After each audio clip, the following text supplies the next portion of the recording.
Welcome to the Show Me the Money podcast, Unlocking Property Finance. Join us on an exciting journey into the world of property finance, where we uncover secrets, strategies, and opportunities that can turn your property dreams into a lucrative reality. Welcome to Show Me the Money, Unlocking Property Finance. Hello. Hi everybody, welcome back to another episode of Show Me the Money Live with myself, Sharma, and Marc. A quick introduction as a reminder.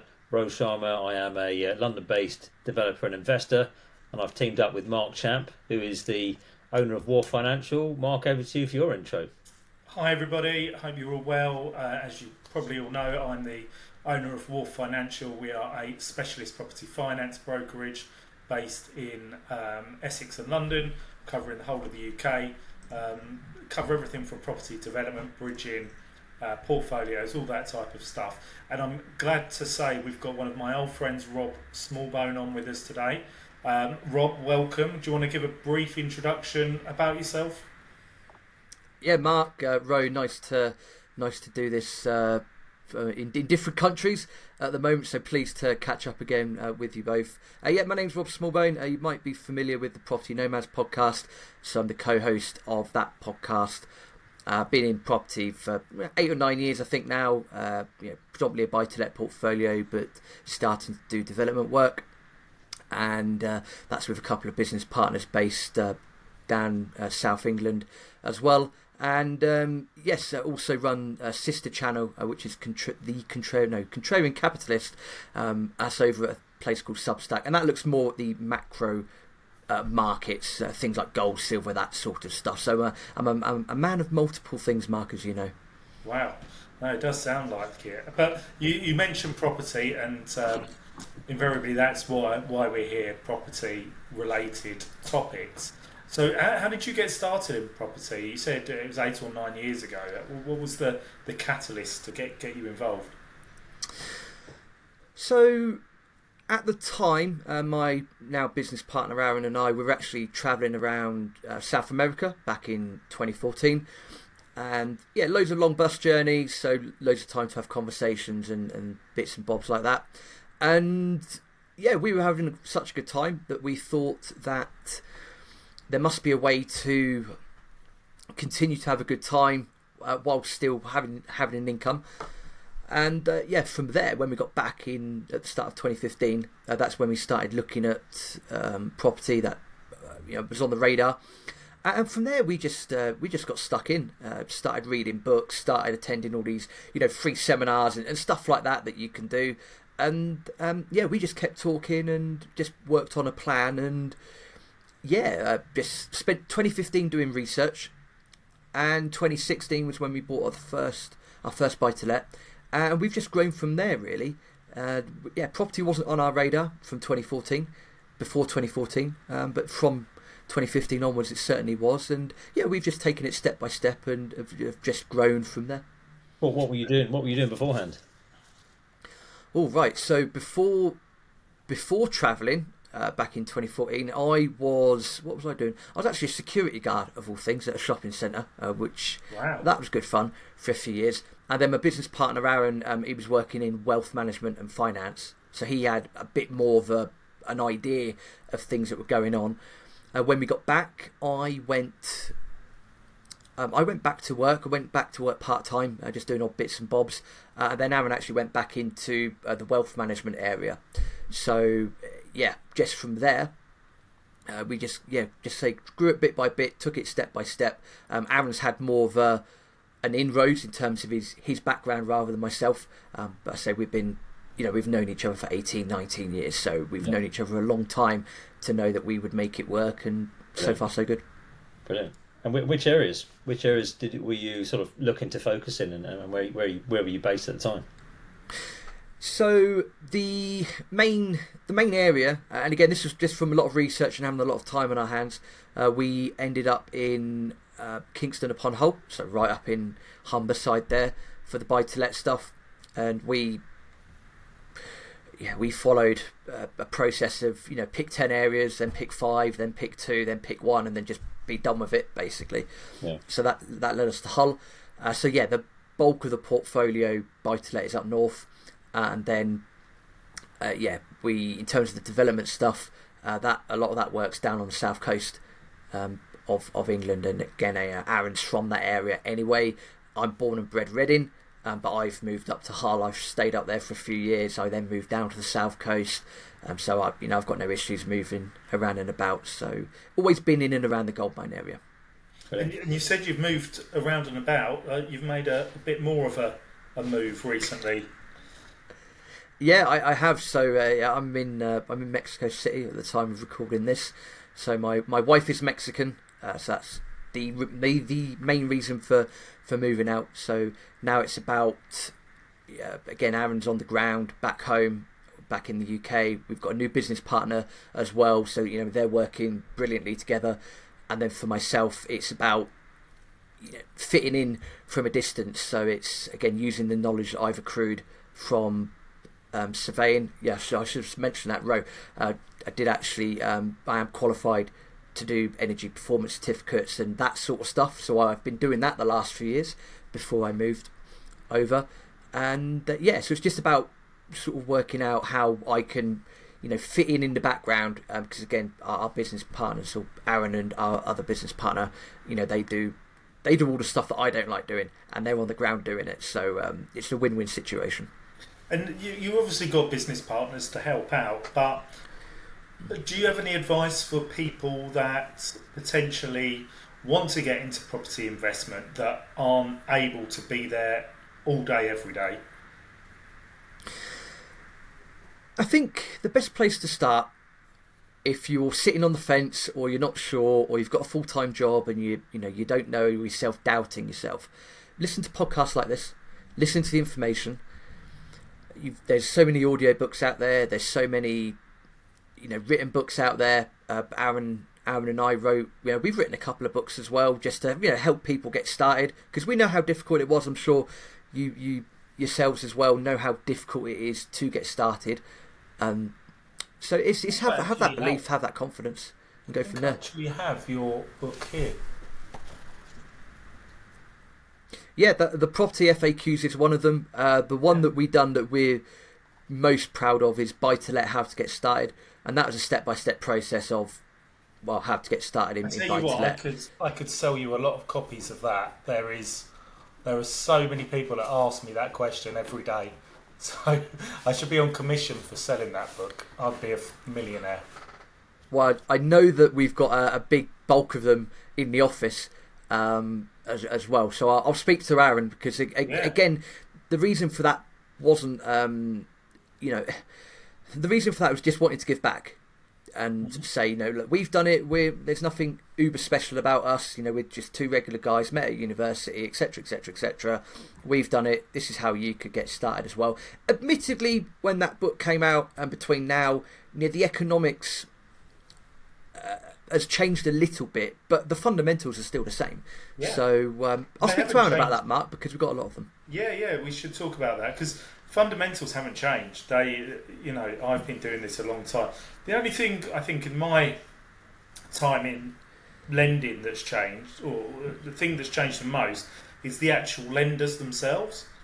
It's gone from a handful of lenders, the high street lenders, to multiple challenger banks, multiple bridging lenders, because bridging was just a dirty word before the credit crunch. Nobody wanted to get involved in it, and it wasn't the thing to do, and it was just monopolised by the bigger lenders. So now for customers to have all this choice, it's an unbelievable position, and I don't think there's been quite a time like it where liquidity is so prevalent in the market. It's a great time to borrow money.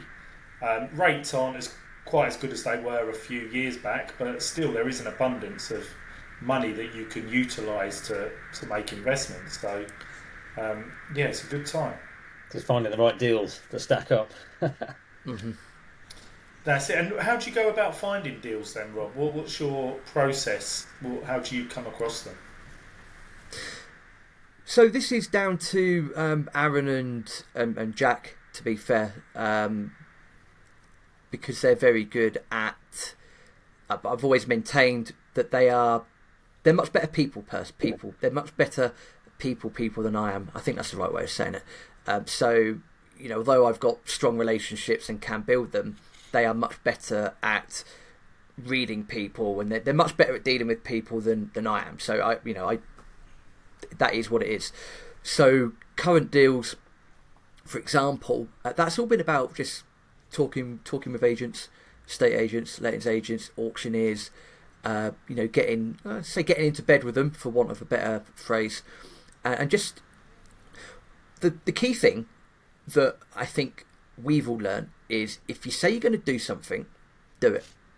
Because in that way, what people have found that they like about working with us is that if we say we're going to do it, unless there's a damn good reason why we're not going to do it, we'll do it. And that just builds up that level of trust straight away. So, for example, I know there was something that the recent project the project we're doing, it was a case of it was meant to go to auction. The guys were on good terms with the lettings agent, the auctioneers, and everyone like that, and they got offered it, and they had a look at it and said, look, if the numbers work, not a problem, we'll go ahead and do it. They looked at the numbers were good, so they went ahead and done it. So if you're from like the lettings agent or auctioneer's point of view, you've got clients here that have said, right, we'll look at it, if the numbers work, we'll do it. Okay, we've looked at it, the numbers work, okay, now we're doing it. So if you're sat there as an auctioneer or agent, who are you going to go back to next time when something comes up? Because these people can take action. And I'm sure, Ro, you had the same thing, that once the numbers work and then it pops up and you go, right, yeah, no, this is good, we can action this, and then you take action, you build that rapport. And all it takes is different in buy to let, because yes, all it can take is a deal when you get started, but I think as we all know in the development sphere, I mean, one deal can set you up easily for a couple of years, in terms of if you're buying and then selling, that cash flow or that chunk of cash is very useful. Or of course, if you're buying really well and you refinance it and you're lucky to take all your cash out, or if you don't but your cash flow is great, one deal can set you up for a long time. So it's important to do what you say you're going to do, basically. Yeah, and we find a lot of people do the opposite of that. They say they're going to do something, or they believe they're even going to do it, but they don't actually have the ability or the tools behind them to do it. And you see and hear a lot of hot air on social media about people doing certain, or saying they're going to do certain things, and it never happens. We had a customer come to us recently, a few months ago actually, and they came with a project. We did a lot of work for them, and it was obvious to me that they just weren't going to go ahead with that actual deal, the way it was structured. And yeah, it got to the point and the deal didn't go ahead. And it happens a lot. We as a broker, I think only 35% of deals that we look at actually go anywhere.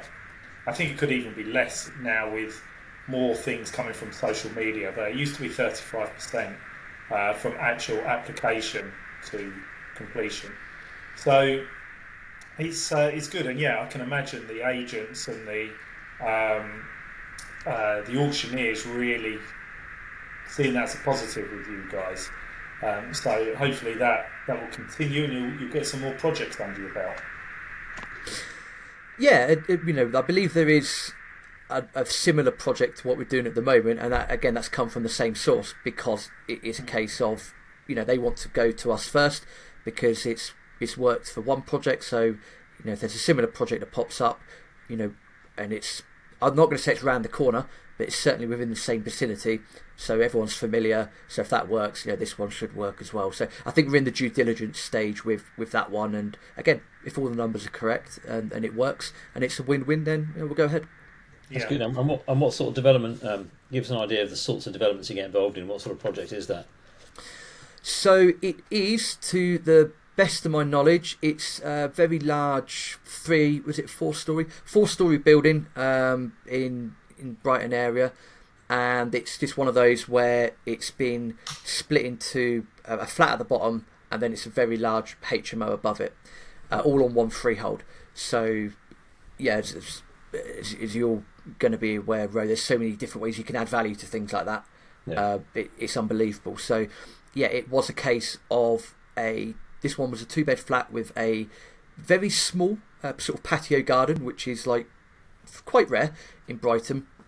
And I think it was a 10-bed HMO above it off the top of my head. So I believe the simple plans on that one were to renovate the flat, really bring it up to very good condition, and then I believe actually the HMO is actually an 11-bed HMO, but it only got valued at 10. So I don't know why that's happened. So yeah, a lot more value to add there. Aaron believes that the surveyor actually just missed it. I don't know why. I don't know. That might not be the best turn of phrase to use, because I might be doing them a disservice. I think there was a reason, but it was only valued at a 10-bed HMO and it's actually 11. So it worked in our favour. It still made the numbers work. It's not a problem. Yeah. So, but that's the type of building. So yeah, 3-4-story building. Flat at the bottom, large HMO above it, and it was just because of all the various rules and regulations. It was just a couple of people that had owned it for a while, wanted to sell up. There we are. And I believe this other one we're doing due diligence on is very similar, although I believe this has got a flat at the bottom, HMO in the middle, and then another flat at the top. So again, it's just at the homework stage of that, but that's an idea of what we're looking at the moment. Cool. I see. Very good. Very good. And Aaron's from Brighton, isn't he? That area. Yeah. So Aaron's, I think it actually might have been born in Hertfordshire, but he's lived in Brighton pretty much all of his adult life. So yeah, he'll always say he's a Brightonian, and I lived down there for a few years as well. Do you think that's important then, being close to your developments or your projects? Mm. Yes, I think this is something that we've learned over the years, that it's probably better. It's not life and death. You don't have to be, but it does make things a lot easier. I know with how Aaron works, with how I work, and with how Jack works as well. We just like to know what's going on. We like to be able to put our eyes on it, and that's easier if it's like 10 minutes away than 5 hours away. So yes, you don't have to be, but if you are closer to it, and you do like keep an eye on it, and you want to learn more about it, and you want to get stuck in, because everyone's different, then yes, I would say that it would be better to live nearer to your area if that's the sort of in-person and the sort of investor that you are. It definitely, I mean, in my experience, it definitely makes sense if you've got a lot of work involved that you're doing to the buildings, you need to manage and oversee the build.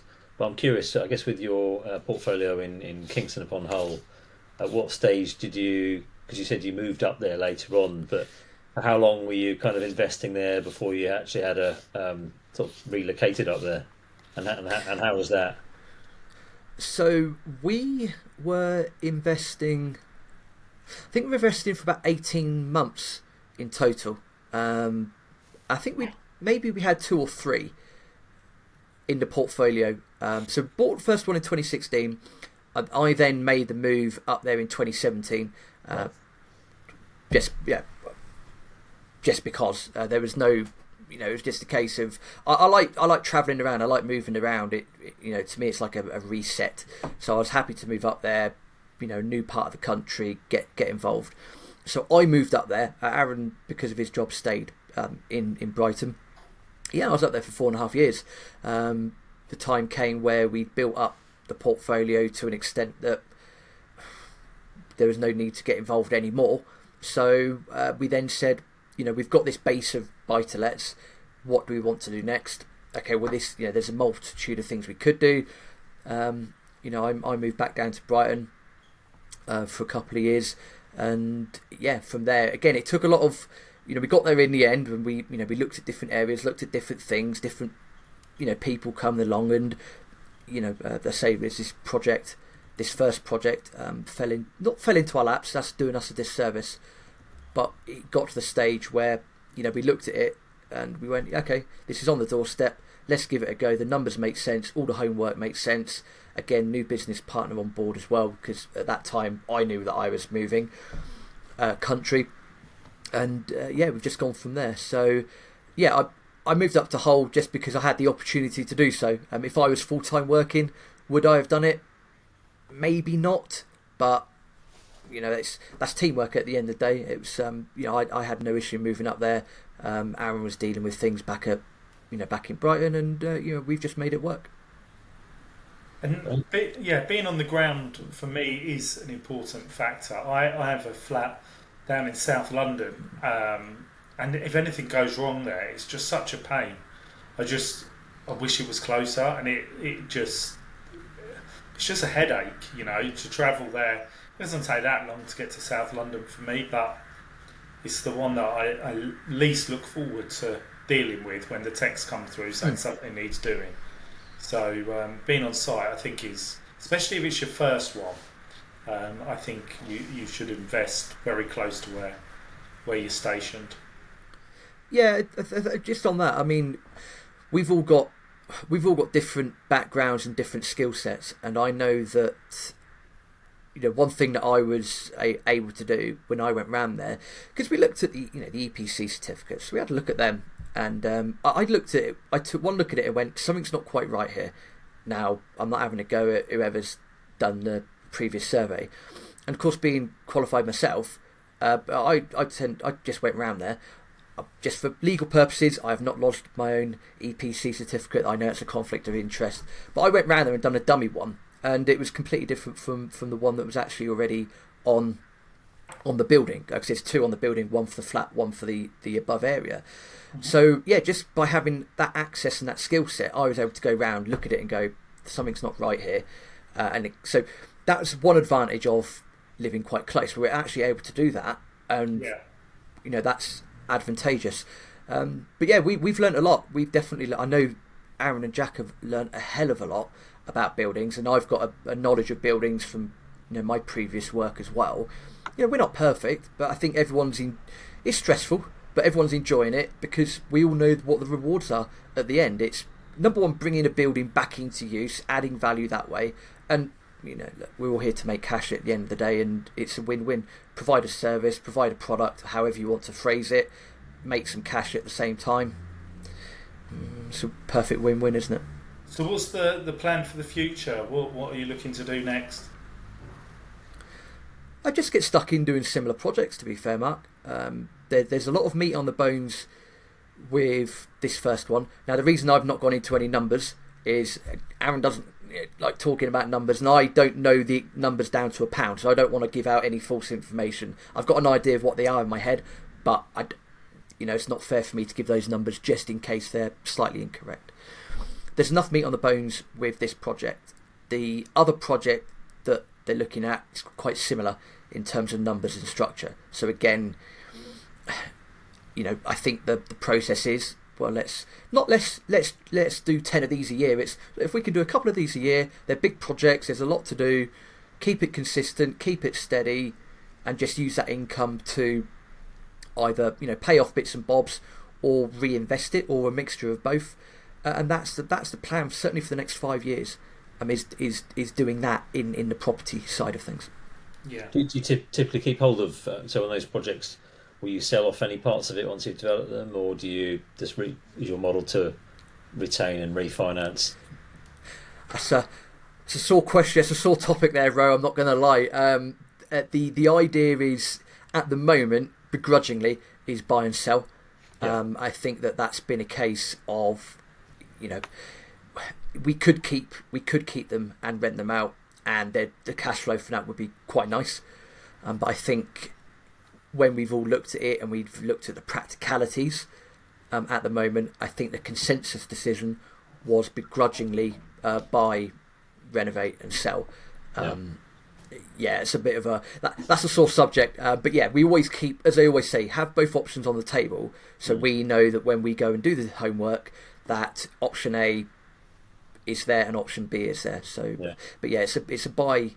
It's a buy and sell at the moment, probably for the next couple of projects. I think then after that, then we'll look at keeping and go from there. It makes complete sense. I mean, I'm have the same conundrum myself, because it's very hard to create all that additional equity in deals now. So when it comes to refinance, you're going to have to leave a lot of money in there, and sometimes that's money that might not be available. So naturally, the way to create more capital you can reinvest is by buying and selling. And I've actually been involved in 2 sales in the last 2 months. I've literally just sold a site which I had intended to build out, but actually and to refinance. But yeah, sometimes the numbers just don't work that way, and we're seeing more of that. So it's interesting to hear. But it's Time will tell if the right decision's made. I think that like you said, we've looked at it. We've looked at what the potential is there. We've looked at generic economic conditions as well, and I think the consensus is, should things go belly up for want of a better reason, is it better to have some cash flow going in, or is it better to be sat there with a nice set of cash in the bank and going, let's take advantage of more opportunities? So I think the consensus was, let's do the latter, just in case. Understood. Makes sense. Yeah, definitely does. Well, I think that's been a very interesting conversation there, Rob. I think you've been there, got the t-shirt. You're going to get other t-shirts and continue on going forward. So, if people want to get hold of you and ask you any questions, is that okay with you? Yeah, absolutely fine. The best way to do that is rob@tpnpodcast.com. TPN, the Property Nomads. So tpnpodcast.com. You can go and check out, say, two podcasts as such. Property Nomads podcast. It's been going on for a while. You can go and check us out there. Or if your interest is more macro, gold, silver, go and check out contrariancapitalist.substack.com. That's also a podcast. You'll be able to find that as well. Mark, I'm assuming if I send you some generic links, you'll be able to put them into the show notes. We sure can. And I suppose then, just before we wrap this up, what's your macro predictions for the year? What should people be doing? We need to know. Give me a second, because I was actually looking through my phone the other day, so I can actually read them out to you. Okay. Let me just bring them up. It's a good question, because I wasn't expecting that question. I think I've got them here. 2025. Do you know what? Right, okay. Yeah and then I'll come back to something else before you go. Yeah, no, that's absolutely fine. So, I had 1, 2, 3. So these are the 6 predictions that I wrote down at the back end of 2024. So these are for 2025. Gold is to top $3,000 and then sell off back down to $2,200. Number 2 is a worldwide recession, which might be worse, or which will be worse in 1929. Number 3 is that Keir Starmer is going to be ousted in some way as Prime Minister by the end of the year. Oil to drop down to $50 a barrel on Brent crude. Bank of England rate to go down to 4% and inflation to creep up again.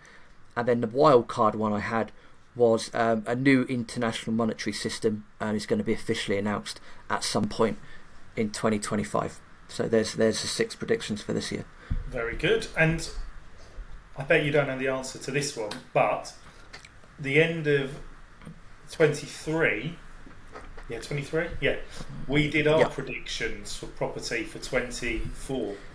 I can't remember what they were. So there was a bunch of us actually that got involved in that. Actually, I don't think I emailed you. My apologies on that. So at the end of 2023, I'm just bringing up that spreadsheet. So we, obviously yourself, myself, Aaron, and a bunch of other people from the mortgage community. So we had, I think it was six questions. So do you want me to go through them and let you know what happened? Well, actually, ask the questions to Ro first, and then we'll go through the answers afterwards. Yeah, okay, no problem at all. Let me just bring that down. So, the questions were: will inflation be up, down, or the same in 2024? So the 2023 data, official data, and I use that term quite loosely, said 3.9%.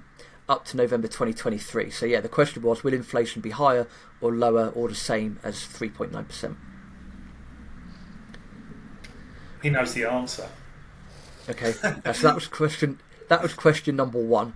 Yeah. Question two was, will the Bank of England base rate be up, down, or the same by the end of 2024? And at the time of writing it, it was 5.25% at the end of 2023. Question three was, who will be Prime Minister on Christmas Day in 2024? Question four was, will the average house price have increased, stayed the same, or decreased in 2024? And then the fifth and sixth one was, who will be President of the USA on Christmas Day in 2024, and who will win Euro 2024, the football competition? Well, they were the 6 questions that we done. Right. What were my answers? I can't remember. And give them. So, yeah. Well, okay. So, Mark, you said inflation will be down from 3.9%. The Bank of England rate will be down by more than 1%. Keir Starmer would be Prime Minister on Christmas Day. You said that the house prices would have increased, that Joe Biden would be President of the USA, and that France would win Euro 2024. Who won Euro 24? Spain. Spain. That was it. We lost in the final. So I got one wrong. Thanks. 1 out of 6 wrong. Is that right? Yeah, I believe so. I think you. I think you were right up there. You were right up there, I think. Joint with, I think Aaron also got one wrong out of the lot, and everyone seemed to get the football one wrong and got the other ones right. So there we are. So they were the predictions. I'll actually email you that spreadsheet so you've got it for your own benefit. Very good. But yeah, they're my things for 2025. Whether they will happen, I don't know. But I know that by the time this comes out, we have done a couple of podcasts. We've looked at the generic outlook, so quite a long-term view for the commercial property sector, and then one for the residential sector as well. And again, in that, there's no hyperbole. It's just looking at the absolute economic fundamentals of what's going on in the UK at the moment, and they create a slightly different story from residential to commercial, in my opinion. But again, it mainly looks at the fundamentals, and I'll always say the same thing. If people are obviously listening to this and they're quite experienced, there's going to be people that are listening to this yet to dive in or get started. Just please look at the very basic economics of UK housing. Just look at supply and demand, and that will tell you everything you need to know. That demand for housing in the UK is going to be far higher than supply, probably in our lifetimes, in all of our lifetimes. Now, I'm not going to get involved in politics and politics bashing, because I don't think that's the thing to do. Demand for housing is going to be far higher than supply of housing in the UK for a very, very long time. If demand is higher than supply and you're trying to get involved in a market, that is more than likely going to work in your favour moving forwards. So hence why there are always opportunities. That's where you need the knowledge, that's where you need the power team, that's where you need to listen to these podcasts and YouTube videos and get involved that way. But yes, economics 101, demand is going to be miles higher than supply. Doesn't matter who's in charge, doesn't matter what the government says, what the government does, doesn't matter which government that is, demand is higher than supply. And when you get those things in tandem, that is going to work in your favour as a property investor, developer, etc, etc. So if you're going to take one lesson away from that, let that be that lesson. But we do go into that in more depth on that podcast. But yeah, take that away if there's one lesson to take away, that you're in safe hands economics wise in the UK with regards to housing. Excellent. That's great lesson, and pure basics, fundamental supply and demand. That's why we're in the game. So yeah, absolutely, thanks for that. Excellent. All right, well, thank you very much, Rob. Really appreciate your time. Hopefully we'll be talking again soon, and as everybody knows, this is streamed live on Facebook. You'll be able to get it on YouTube as well, and on the Wharf Financial website. So we'll put all the notes together in the blurb, and hopefully we'll see everybody again soon. Thank you very much. Thanks guys. Cheers. Good to see you.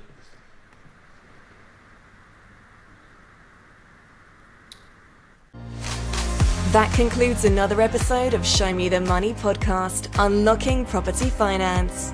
Connect with us on social media where we share additional tips, resources, and behind-the-scenes insights. Feel free to reach out to us with any questions or topics you'd like us to cover in future episodes. Until next time, keep exploring, keep learning, and keep making those smart investment moves. This has been Show Me the Money, Unlocking Property Finance.